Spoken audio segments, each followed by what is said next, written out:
안녕하세요. 일상의 소소한 아름다움을 발견하는 언니 스토리맘입니다. 오늘은 영상을 좀 많이 찍게 되는데요. 네, 제가 며느리로서 지금 20한 몇 년일까요? 한 21년? 그 정도 됐는데요. 제가 시어머님을 굉장히 좀 좋아합니다. 네, 근데 시어머님이 저한테 막 잘해주신다거나 그런 것도 있지만, 물론. 근데 정말 감사한 거는 너무 잘해주시려고 하지 않고요. 또 그렇다고 관심이 없지도 않으시고, 그러니까 그 적절한 선을 굉장히 지키시는 스타일이어서 제가 너무 좀 좋아하는 부분들이 있거든요. 시어머님을 보면서 나도 이런 시어머니가 돼야지 뭐 이런 생각도 했는데요. 요즘에 며느리들이 좋아하는 스타일의 시어머님 10가지를 좀 정리를 해봤습니다. 첫 번째는 부부 일에 별로 관여하지 않는 시어머니가 되어주세요. 네. 어떤 조언보다는 응원을 해주시는 게 좋고요. 그리고 너무 이제 거기에 대해서 관여하시기보다는 그냥 조금 독립적으로 생각해 주시고 부부간의 일은 부부가 해결할 수 있도록 해주시는 것이 너무너무 지혜롭고 며느리로서 좋은 시어머님의 모습입니다. 두 번째는 연락을 너무 자주 하지 않으시는 시어머님이 참 좋아요. 저희 어머님도 그렇고 저도 연락을 좀 안 하거든요. 별로 안 섭섭해 하세요. 그냥 항상 그렇게 지내왔고, 그리고 만나 뵀을 때 서로 되게 좋은 거예요. 그리고 반가운 거예요. 네. 그리고 할 얘기도 너무 많은 거예요. 평상시에 굳이 막 이렇게 의무적으로 하는 게 없다 보니까 만났을 때 제가 막 얘기하고 싶어지는 것도 많고요. 아이들 이야기도 막 술술 풀어내는 식으로 하다 보면 어머님도 되게 좀 재밌어 하시고 궁금해 하시고, 그때 만났을 때 최대한 기분 좋게 이야기를 하고 있습니다.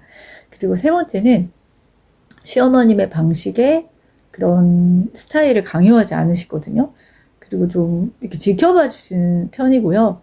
그리고 뭐 약간 이제 며느리는 며느리 스타일이 있고 나는 내 스타일이 있다라고 생각하면서 서로 이제 그거에 대해서는 좀 인정을 해주시는 거, 다름에 대해서 인정해 주시는 그런 부분들이 있으세요.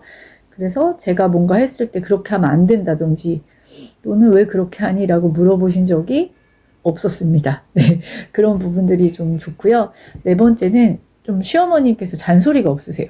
그리고 뭔가 제가 딱 어머니께 나름대로 이제 혼난 건 아닌데 뭐 얘기 들은 게 딱 여지껏 2번밖에 없거든요.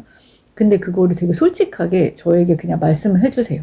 그러니까 서로 오해할 일도 없고, 또 남편을 통해서 전달이 되지 않다 보니까 남편들이 사실 그거를 되게 좋게 전달이 잘 안 되거든요. 그래서 제가 인정할 거 인정하고, 내가 미처 생각하지 못한 그런 부분이 있더라고요. 제가 실수한 부분.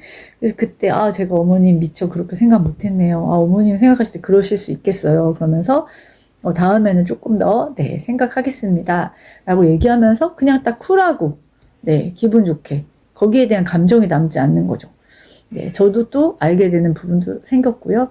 그리고 명절 같은 경우에는, 저희 같은 경우는 이제, 예를 들면 설날에 뭐, 어디 갔다 이렇게 안 하고요. 그냥 친정은 시댁을 가고, 또 친정은 구정 때 가고, 이렇게 딱 그냥 분리해서, 그 대신 저는 이제 구정 때 같은 경우는 이제 뭐, 딱히 전화도 안 드립니다, 시댁에.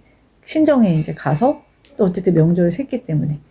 그리고 보통 추석 같은 경우는 이제 2군데 들려야 되기 때문에 최대한 점심 거의 먹기 전에 시댁에까지 있다가 또 이제 친정에 오후에 간다든지 이런 식으로 딱 이렇게 정리가 돼서 참 좋고요. 그리고 언제 오니 같은 경우보다는 천천히 와 이렇게 정리가 되어 있는데요. 뭐 예를 들면은 이제 조금 느긋한 말투세요. 어머님이 재촉하는 것이 없으십니다. 그리고 그냥 늦으면은 늦는구나. 그리고 저도 이제 어머님이 그런 거를 평상시에 막 뭐라고 안 하시다 보니까 오히려 더 잘 지키게 되더라고요. 조금 처음에 좀 늦었을 경우에 좀 죄송한 마음도 좀 있었고, 그리고 오히려 이제 제가 만약에 5분 10분 늦을 것 같아서 미리 연락을 드리면 어머님이 또 애들하고 같이 오니까는 천천히 와라. 아유, 괜찮다. 그렇게 얘기해 주시고, 급하게 오다가 오히려 약간 사고 날까봐 걱정하시고, 그냥 앉아서 편하게 있으니까 괜찮다라고 얘기해 주시니까 저도, 또 감사하게도 오게 되고요. 그리고, 아이 양육 방식에 대해서 터치가 없으셨어요. 그래서 제가 뭐 이렇게 뭔가 키우는 방식에 대해서 그냥 한 번씩 우리 며느리가 근데 어머님이 되게 잘하시는 게 대놓고는 원래 칭찬을 잘 안 하시는데 누구 있을 때는 며느리 칭찬을 해주세요. 그래서 우리 며느리가 참 에셋을 지혜롭게 잘 기른다. 그러니까 저를 좀 세워주시는 걸 하세요. 그러다 보니까 저도 되게 뭔가 자부심도 생기고, 그리고 그때 뭐 생일 같은 때는 적어주셨을 때 아이 키우느라고 참 고생이 많다라고 얘기하시면서 되게 뭔가 세워주시는 그런 참 대단하다 그렇게 얘기해 주시는 것들, 되게 작은 표현이 어머님이 말수가 좀 없으신데 그렇게 한두 마디가 되게 진정성 있게 다가올 때가 있습니다. 그리고 어머님이 안 하신 게 내가 뭐 너였을 때 이랬다라든지 본인 과거의 이야기를 잘 안 하세요. 그런 것들이 되게 좋아요. 그래서 이제 그런 뭐 어떤 분들은 뭐 꼰대 같은 그런 어른들에 대한 반감이 있을 텐데 저도 사실 되게 있는 스타일이에요. 막 권위적인 그런 것에 대한 반감이 있는데 어머님의 모습은 그러니까 막 권위적으로 하려고 하지 않으신데 그냥 권위가 있으세요. 그렇기 때문에 그러니까 되게 좀 존경하는 그런 부분들이 그냥 막 뭔가 저한테 가르치려고 하거나 그런 게 아닌데 그냥 하시는 행동이나 말이나 이런 것들이 그냥 배려가 있으시고 또 주변 사람을 대할 때도 태도가 항상 똑같으시고 이런 인격적인 부분에 있어서 제가 좀 닮고 싶은 그런 면들이 있으시다는 거. 그리고 뭔가 이렇게 좀 이성적이신 스타일이시거든요. 그래서 이렇게 막 이제 뭐 정감 있게 막 이렇게 하시는 스타일은 아니지만 그래도 한번 이렇게 툭툭툭 말씀하시는 것들이 좀 따뜻하게 느껴지는 순간들이 있어요.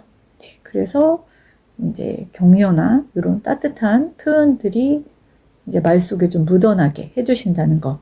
그게 다 9번째고요. 10번째는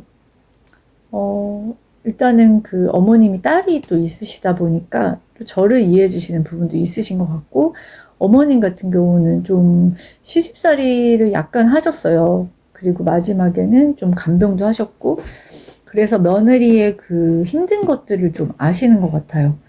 그래서 어떤 분은 내가 이렇게 고생했으니까 우리 며느리도 이렇게 해야 돼 라고 생각하실 수도 있는데, 어머님은 이제 본인의 딸도 있으시고 또 본인 자체가 며느리로서 이제 그 고모님들하고 같이 좀 지내신 경우도 있고 하다 보니까 거기에 따른 뭔가 좀 불편함 그런 것들을 좀 느끼셨겠죠, 아마도. 그러다 보니 또 그냥 저에 대해서도 이제 다 이제 했으니까 좀 가서 쉬어라든지 집에 이제 친정 가야지 뭐 이렇게 조금 배려해 주시고 며느리의 입장이 어떨지를 생각해 주시는 그런 것들이 있어요. 그런 부분들이 참 좋았던 것 같습니다. 언니 스토리 맘이었습니다.